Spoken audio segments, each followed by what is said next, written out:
Having a bias for action can transform your life, but it's scary. And a lot of times it takes challenging who we are and challenging the fears that we might have or how we grew up. Having a bias for action refers to the tendency of favoring action over inaction. It's become the new buzzword among entrepreneurs and business leaders, so much that Amazon lists bias for action as one of its 14 leadership principles. Studies find that an ability to make decisions quickly and to act upon them is one of the key determining factors differentiating successful people from the unsuccessful. Today's guest, Leslie, is the author of Outrageous Success. Her mission is to inspire people on a global scale to get unstuck. Leslie, where did you first learn about this concept of a bias for action? Not surprisingly, being a speaker, I first read about it on an airplane. I remember that as I continued to read about having a bias toward action, I kept sitting up in my seat and sitting up in my seat and sitting up in my seat. It immediately inspired me to consider my own personal willingness to act. The bias toward action definition, and I think it's really a core principle. Number one, you embrace an idea. And then number two, we will ourselves to take action to move that idea forward. To sum it up, you go from thought to reality. And too often we find that we all birth a good idea only to let it wither away, die without even giving it a chance to come to fruition. So I would ask our audience today, you know where in your life you want to make a shift. Just stop for a second. Where in your life do you want to make a shift? And the minute you think about that, in most cases, a really good idea comes to mind. For example, I work with a lot of entrepreneurs in business. People want to increase their income. So the idea comes, maybe I create a new business plan, or perhaps maybe I'm going to find a new job. So they get that idea. Okay, maybe people who want to lose some weight or improve their health, they get an idea, join a gym, sing, or you want to dance, or you want to write, or you want to play an instrument. So the idea comes to mind, maybe I'll take the class, maybe I'll get a teacher, maybe I'll go try this. So the question becomes, why do we so oftentimes hesitate to take action after a perfectly reasonable idea comes to mind? I always think back to when we were children, like when we got an idea as a kid, the next minute we were doing it, as if there was no thought process taking place between the idea and the action. It was like, hey, that sounds like fun, and bam, we're off to the races. But somewhere between childhood and adulthood, a gap occurs, which begins to widen between having the idea and then taking action. And somehow immediate action gets hijacked by excuses or rationalizations or insecurity. I find very few people retain that natural childlike bias toward action. And so it had me questioning, why does this happen? Now, again, Lan already asked you why you think. So here's some answers. Here's some of the reasons I came up with. Perhaps a strict or a controlled upbringing prevented this bias from action to even blossom as we moved into adulthood. Or maybe in a school environment or work environment, they were highly structured. There was rules and regulations that discouraged this bias from flourishing. Or maybe it was a past failure that was so bad, so hard, so devastating that you yourself shut down your bias due to, as it said in the chats, fear of failing again. So then again, my thought process was going, and I thought, can a bias toward action be relearned or be rekindled or be restored? And I believe the answer is yes. And as I've said to my audiences millions of times, change begins with awareness. So I'll give you a personal example. 18 months ago, I wasn't able to do the kind of exercise I really dig, which was indoor rock climbing. And so I wanted to discover or figure out or find a new way to stay active and exercise. I decided I wanted to ride a bike. Now, I rode a bike when I was a kid, and I rode a bike sometime, I don't know, 20, 25 years ago, but I had never ridden a road bike, and I had never rode on the street with the cars and whatnot. But I found myself thinking, I'd like to ride a bike. And I went and got a little hybrid bike, and I started pedaling my bike. Now, I'm not going to tell you the whole story, but 18 months later, just 6 weeks ago, I did my first century, which is 100 miles. And I kicked ass. Like, I was so good, but that's a story for another day. Again, sticking with the bias toward action, I was wondering, like, why had I put this off for so long? Like, I thought about riding a bike and I didn't ride a bike. And I kept thinking of all the fears, or I don't want to ride with the cars. Why did I keep putting this off? So there was a really great lesson here to this for all of us. We don't have to wait to discover why we hesitated to take action. That's a key point. Now, you may want to do something or have dreamed of doing something, and you may have been hesitating your whole life. We don't have to wait till you figure out why you're hesitating to take action. It's just a matter of taking action, and not just action, but I would say purposefully reacting.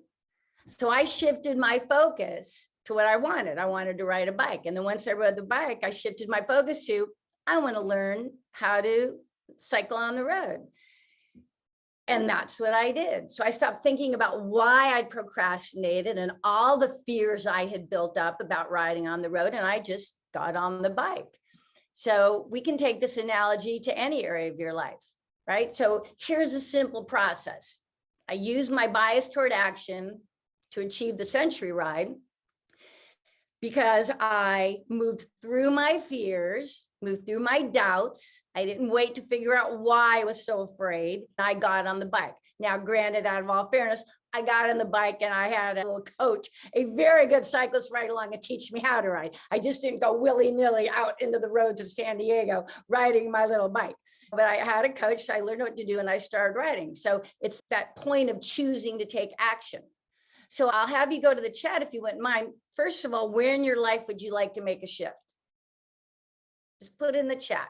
And for those of you that are online, post it there. Where in your life would you like to make a shift? It could be in your health. It could be in your relationships. It could be in your career. It could be in your creative expression. Where in your life would you like to make a shift?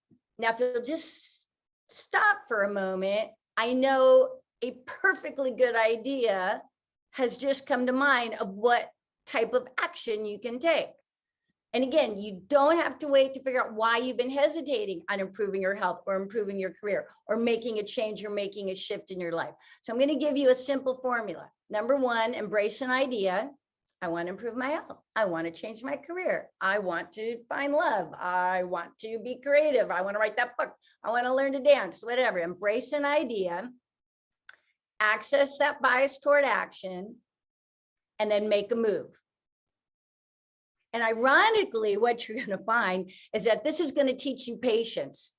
When you take action every day, you're going to learn the value of accumulating small improvements over time. I definitely noticed that with the cycling, and you will understand how your daily habits will compound. But again, that's a conversation for another day. So before I move on, there's a part 2 to this concept that I call tighten the gap. I'm going to pitch it back to my friend Lan, who I'm sure is going to have some marvelous input on this, and then we'll keep going.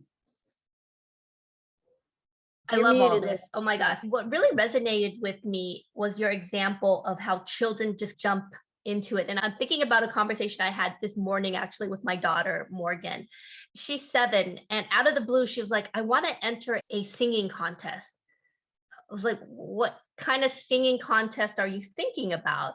She was like, I guess she saw American Idol or something like that. And I was like, Morgan, I want to encourage you to sing. And this is me hampering her enthusiasm. But I was like, oh, if you want, I will have you take singing lessons and classes. And she was like, no, I already know how to sing. I was like, and I was looking back now, I was like, because she just, oh, I'm ready to sing. I sing every day.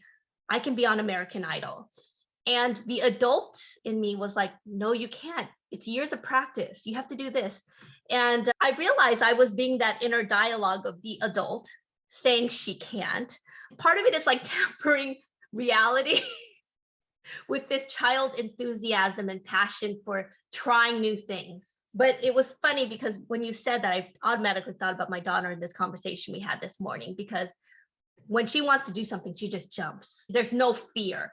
A few weeks ago, for those who made it, we had a let's talk about the power of risk taking with Tara. And one of her favorite quotes is, "Jump and the net will appear." And it was about risk taking. And it's funny how this conversation about a bias for action is tied to that. And similar to risk taking, there was a point we made, which is it's calculated risk. It's not like you just jump without any preparation. How you mentioned that you were learning how to ride a bike, but you had a professional instructor teaching you. So it's jump, it's taking that action, but being prepared, not just jumping without a net, if that makes sense. So I love that. And I'd love to hear more about this, tighten the gap. Tell us more about this. It's fascinating. Okay, so the tighten your gap, this is one of my favorite principles with the having a bias toward action. So I'm going to give you 3 steps. We're going to review 3 steps that will help you move from thought to reality. And then I'm going to reveal a 4th step that will most likely surprise you, because I know it really surprised me. So number 1, so here's our easy step process. It's like too simple. Okay, number 1, decide what you want. Okay, so maybe you want to improve your health, or maybe you want to attract love, or maybe you want to increase your income, or maybe you want to learn to sing or dance, or you decide what you want. Step number 2, here's where a lot of people get stuck. Don't overthink it. Don't overthink it. Don't tell me that's hard. Just don't do it. Okay, don't overthink it. And number 3, take immediate action to make it happen. Okay, so decide what you want. Don't overthink it. That doesn't mean don't think about it, but don't overthink it, and take immediate action to make it happen.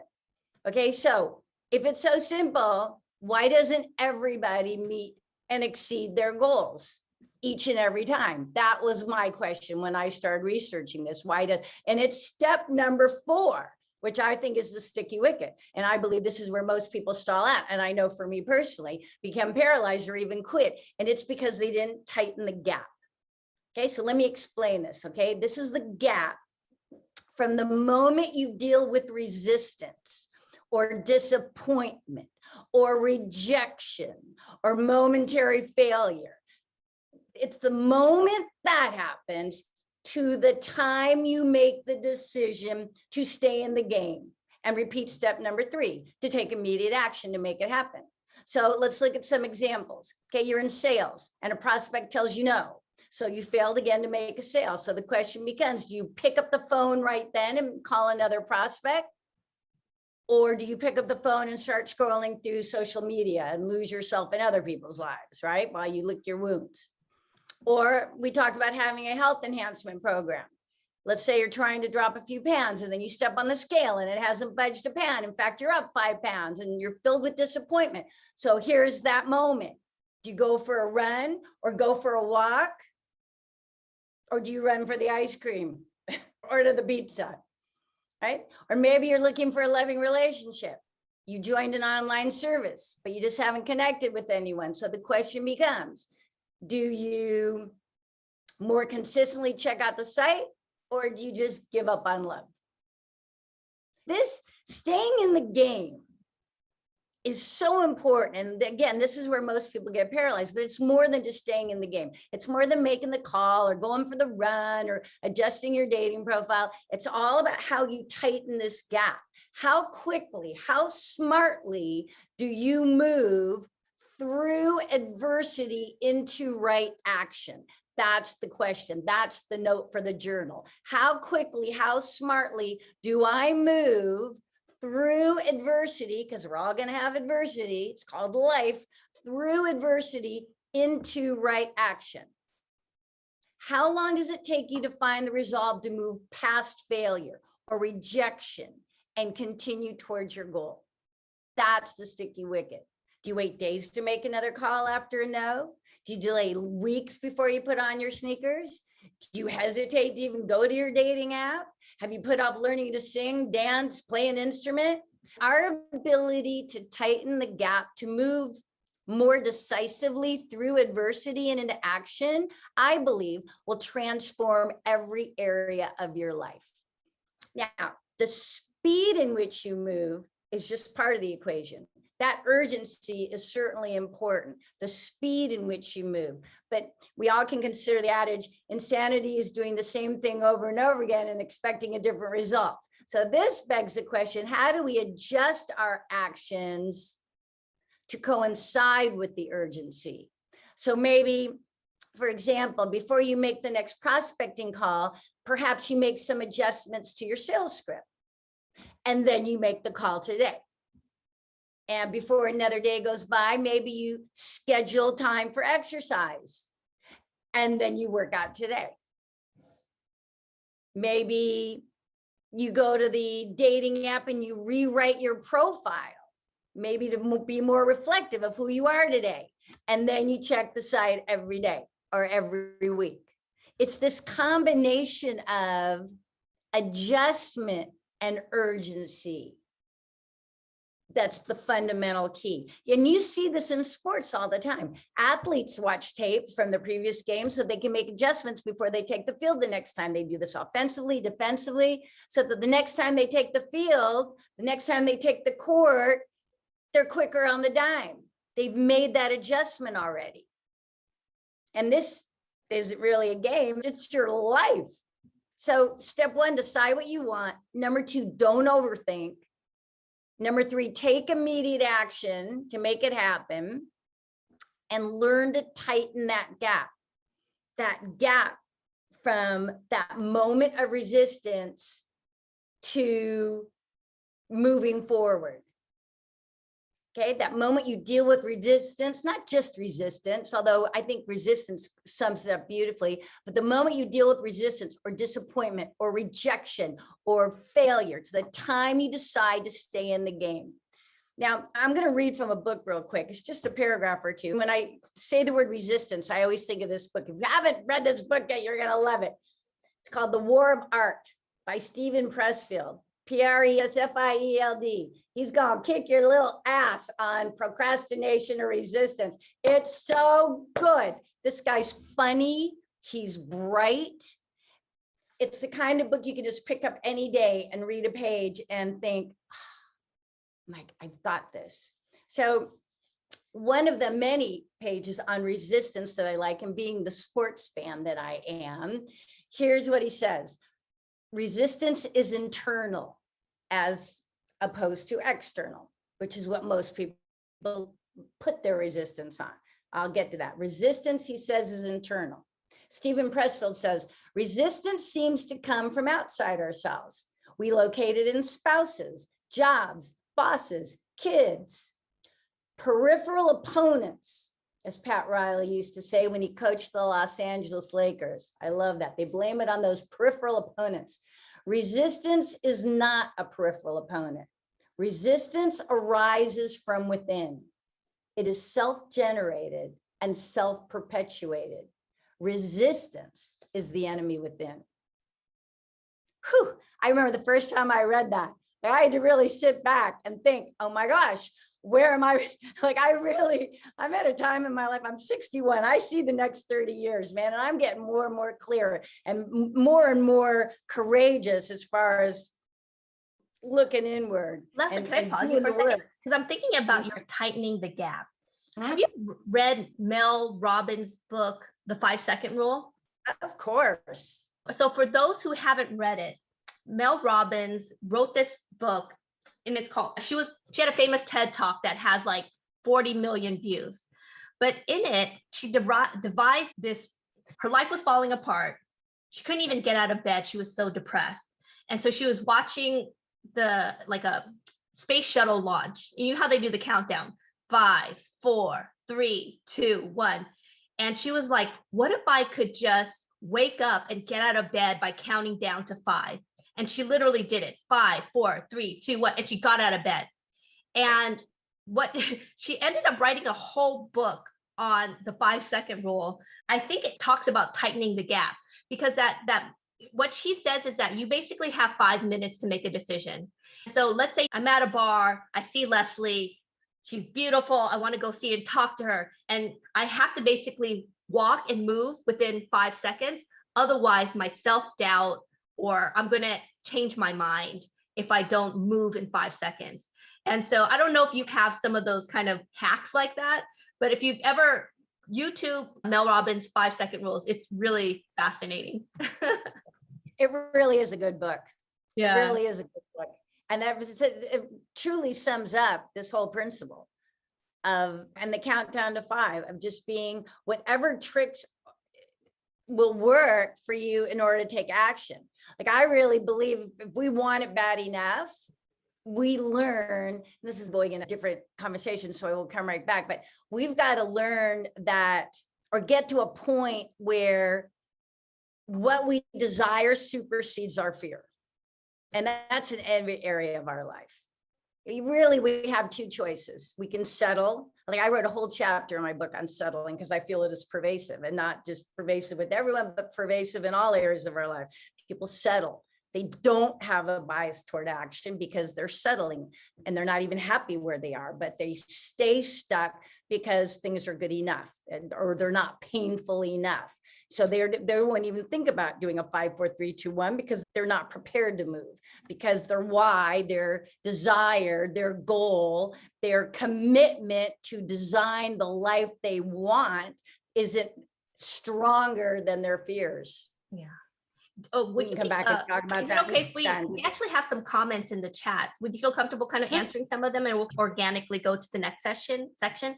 Alfred Ramirez, do you want to unmute and ask your question? I think you have a good one.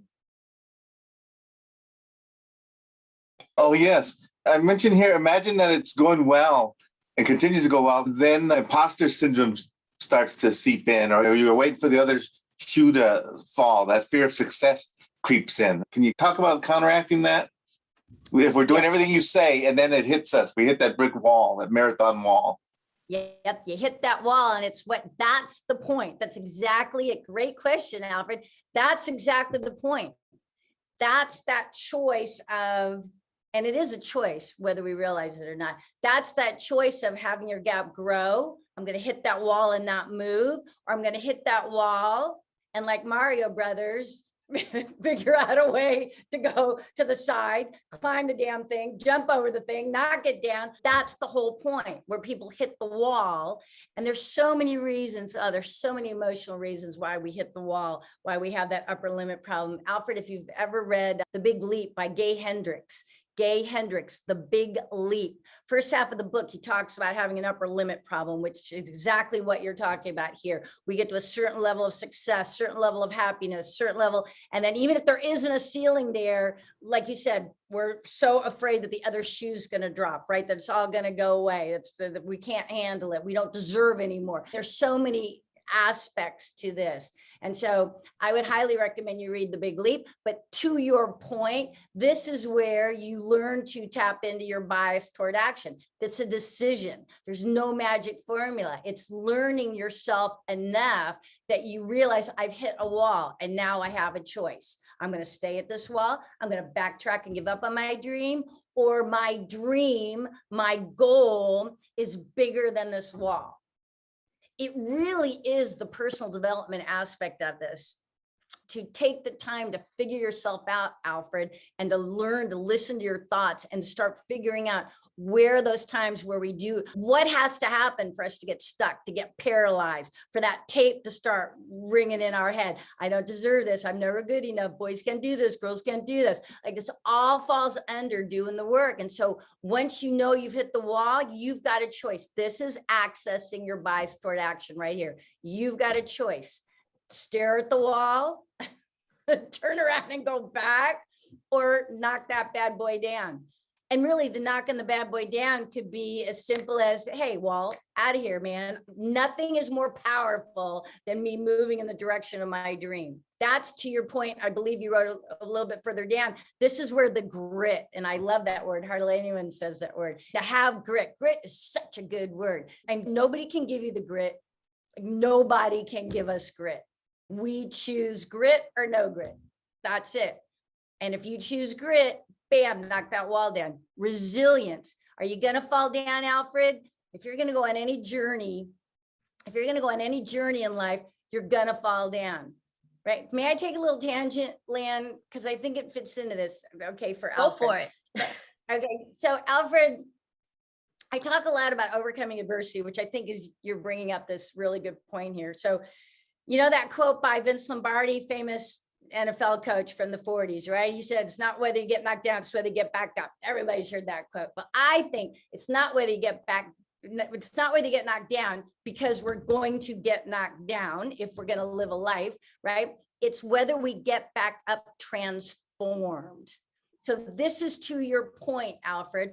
So this is your brick wall. How we get back up transformed. This is your brick wall. So I think there's two parts to getting back up transformed. Number one, how quickly you get back up, right? So to go to your brick wall analogy, how long you stare at the wall, right? Forehead against the wall. So it's the time that you stay at the wall. And number two, as you step away from the wall and choose to make a difference, what is your perception of having hit that wall? To your point, the resiliency and the grit. What's going on in your head? I always hit the wall. These walls always stop me. I like, God, where are these walls coming from? No matter what direction I go in my life, there's walking there. Or can you say, hey, yeah, there's a wall here, but I'm finding a solution because I'm unstoppable. I'm going to say one more thing, Alfred. And I really appreciate this because it is, no, because this is life. They're like, you really brought up the whole thing. I always say, and this for me, and none of this has to be for you, my friends. Like, this is just how I see the world, right?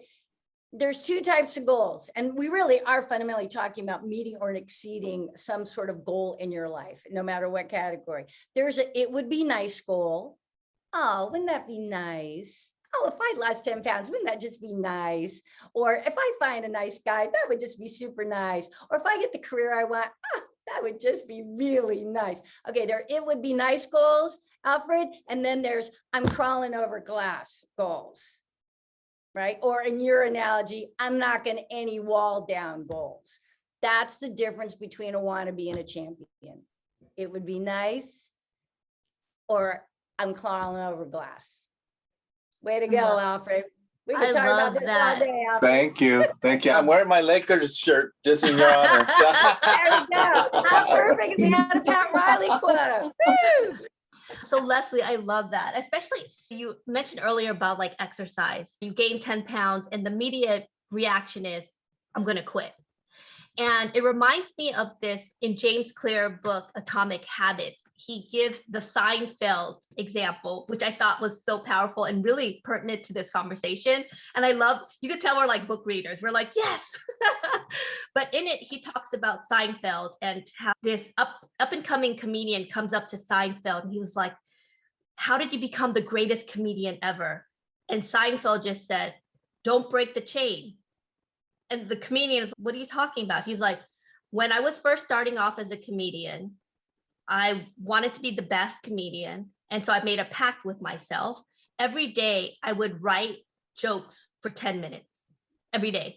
And every day I wrote a joke for 10 minutes, I would put an X in the calendar every day. And the goal was to not break the chain. So every day he would cross it out. And it wasn't write the 10 of the best jokes. It was just write for 10 minutes.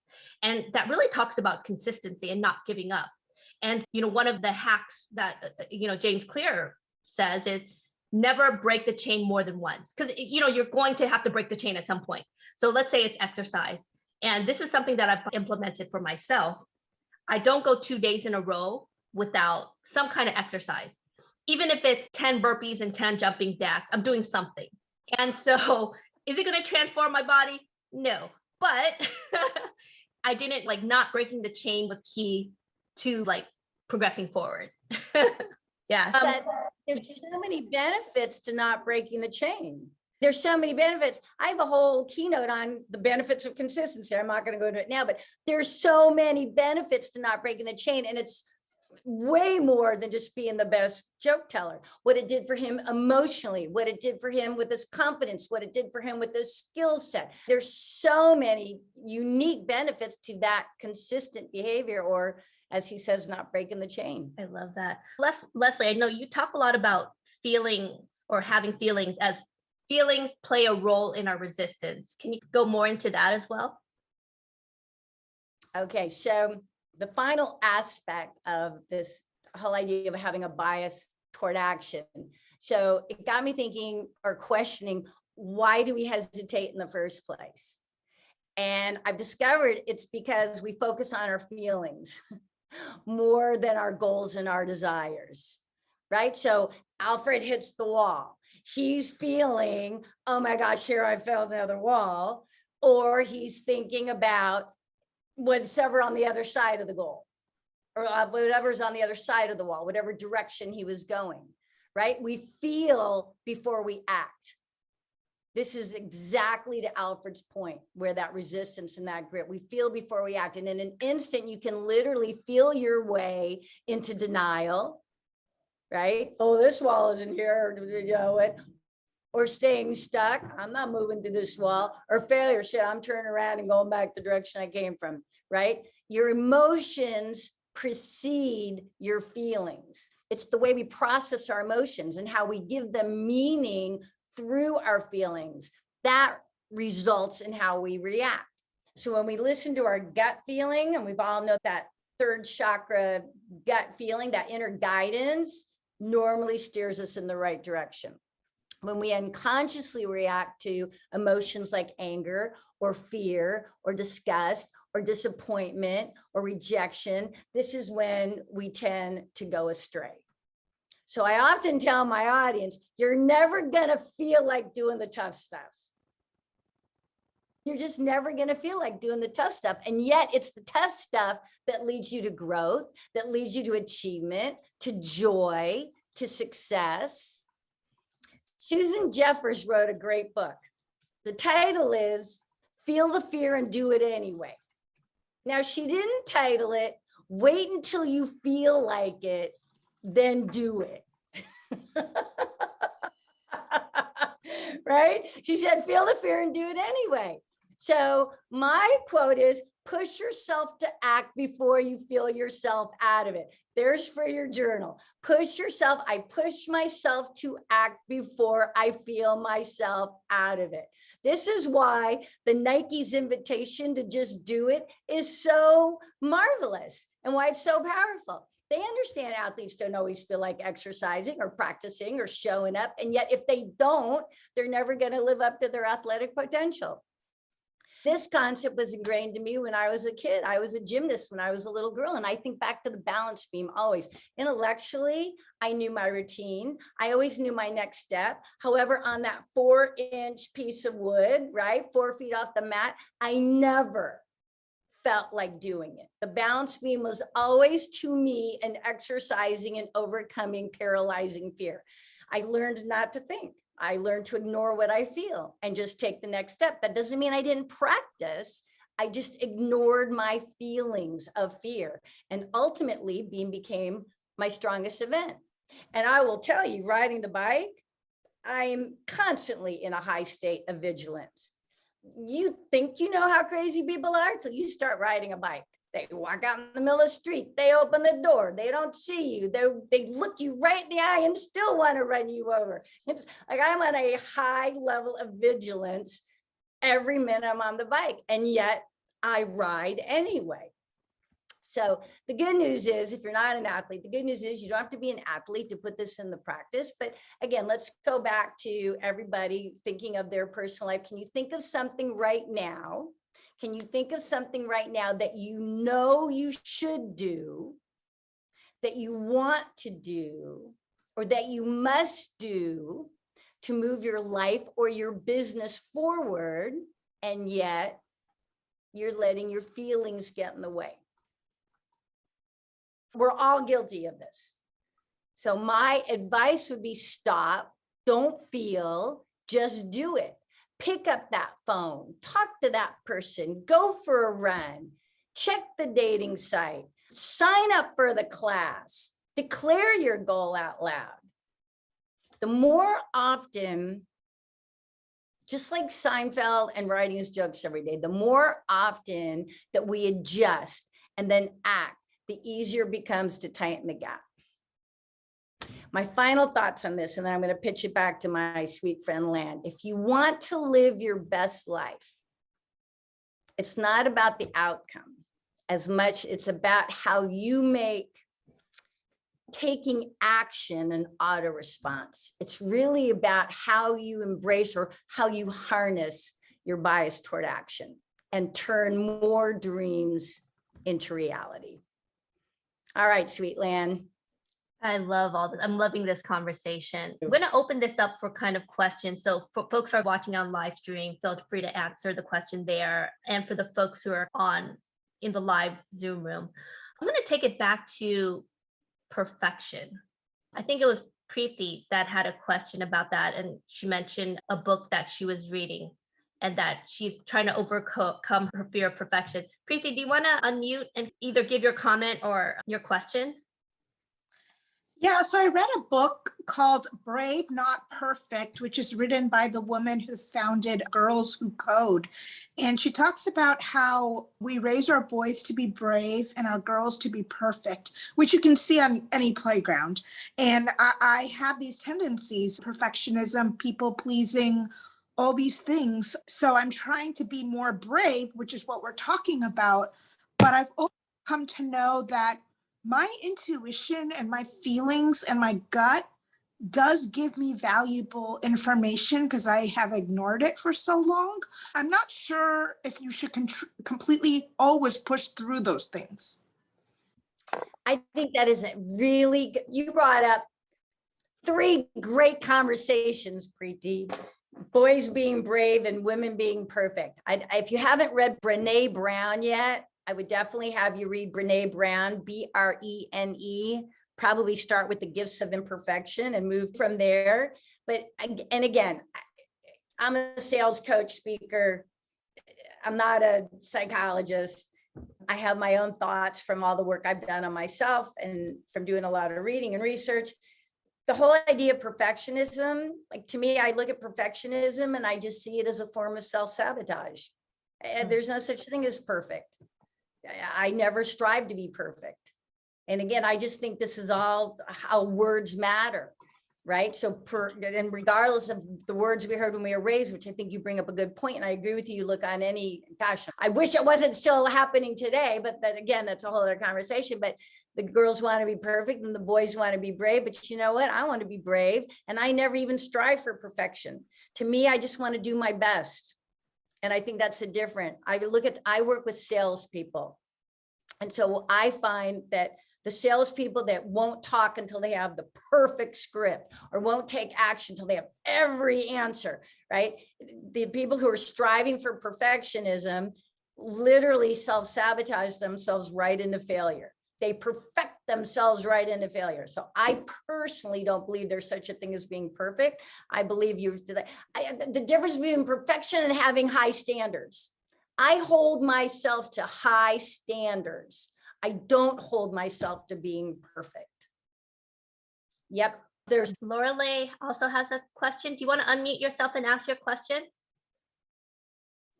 It was a good one. I was going to go Yes. to it. It's Hello. a good one, Lorelei. Hi, can everyone hear me? We My can hear question is it important to know why you hit the wall in order to move forward when you want to move forward? That's such a good question, Lorelei. And again, sometimes I can only speak for myself. I don't always know why I hit the wall. I've learned to recognize when I've hit a wall, I'm afraid, I'm full of doubt. I start questioning myself. My self-talk gets different, right? And what I believe is helpful for the same reason that you don't have to figure out why you procrastinated to take action. I don't think you have to necessarily know why you hit the wall to keep going. Now, I would say keep diving into it. Keep trying to figure it out. Is it a habit? Is this come from one of the universal fears of success or failure or rejection or judgment or change or loss? So I would say I want you to figure it out, but I wouldn't say don't act until you figure out why you hit the wall. I'd make some notes, do some journaling or talk it in or however you process, right? This is where journaling is so good, and or talking to people who are experts in these areas. So if you feel you're hitting the same wall over and over again, yeah, it's going to be great to figure out why you keep hitting that wall, but I wouldn't stay paralyzed and stuck until you figured out. Hell, I don't know how long it's going to take. You don't know how long that's going to take. And perhaps by moving on, you'll be able to look back and say, oh, I hit that wall because XYZ. So not mutually exclusive. Does that make sense? That makes perfect sense. Thank you. Yeah, you are Thank you, welcome. That Lorelei. was a very good question. I think we might have time for one more call. Does anyone have a call? You can unmute and ask your question. Or Alfred, you actually have a good one right here. Do you want to ask your question or your observation? Sure. I do a lot of work in diversity, equity, and inclusion. And as a person of color, I myself have been learning that much of my blaming or working 3 times as hard comes from racial trauma, internalized oppression, believing what others have said about me, and those 1,000 paper cuts of microaggressions every day. So it's beyond imposter syndrome. There's all these other systemic and institutional pieces that can really beat a person down, and you begin to believe that negative hype. Could you speak to that, please, Leslie? Yeah, sweet Alfred. I wish I was there and can give you a hug. I love the candor. I love the bravery. I love the courage. Did you ever read Viktor Frankl, A Man's Search for Meaning? Yes, I've read it and listened to it on tape. It's phenomenal. I would listen to it again, because again, they pay me to listen. And again, this particular psychoanalysis is not my expertise, but I did hear you. And I do get what you're saying. And I'm not saying it's easy. I immediately went to Viktor Frankl and his experience in the concentration camps, of being surrounded by the enemy and being told all the reasons why he wasn't good enough or worthy enough or human enough. And his choice, which I believe we all have, his choice to claim his power, his choice to find the joy, humanity, forgiveness, non-judgment in the worst sort of conditions. And for you, Alfred, I would re-listen to that book. And I would, if I were you, I would try to superimpose what Victor's going through and your reality and see if you can find a kernel of that thread he wove so beautifully, as far as no matter what's going on in my universe, I'm standing in my power. That is a choice we all get the opportunity to make. It doesn't negate what you're going through. It doesn't negate what Victor was going through. In fact, that was the whole point he was trying to make. It was real, and yet he watched people who believed succumb emotionally, physically, and he set an example for himself of standing in his power, and that is a choice. That's the choice I wish for you, Alfred. Thank you, Leslie. And I think you've profoundly affected me in this short time just by having me think about in the moment, act before all the negative and the ugly comes in, push it out, make that decision and move on it. You've been like a Vicks vapor rub for me today. Nice, pleasant smell and tingling. Oh my God, I've been called a lot of things, Alfred, but I have never been called a Vicks vapor rub yet. I really like it a lot. Thank you. Also, Victor, I also think about Michelle Obama. She was interviewed a few years ago by this journalist. And the journalist said to Michelle, "Aren't you intimidated? You're in front of all of these world leaders and powerful politicians. Don't you feel intimidated?" And she paused and she said, "Nope, because when you get to know, or when you get a seat at the table, you realize they're not that smart." And having climbed the corporate ladder, a lot of times we revere these leaders and you realize they're not that smart. Okay, I guess we're running out of time, everyone. I want to thank Leslie. Leslie deserves a huge round of applause. Leslie, thank you. Yay. Thank you so much, Leslie. That was amazing. Thank you. Total pleasure. And so, Yeah. Leslie, where can we collaboration. find you? How can we Mhm. help? I know you have a book out. How can this community support you? Thank you. The book's called Outrageous Achievement. You can find it on Amazon. It's in print, it's in Kindle, and it's in Audible. Thanks, Leslie. Bye, everyone. Thanks for making it out.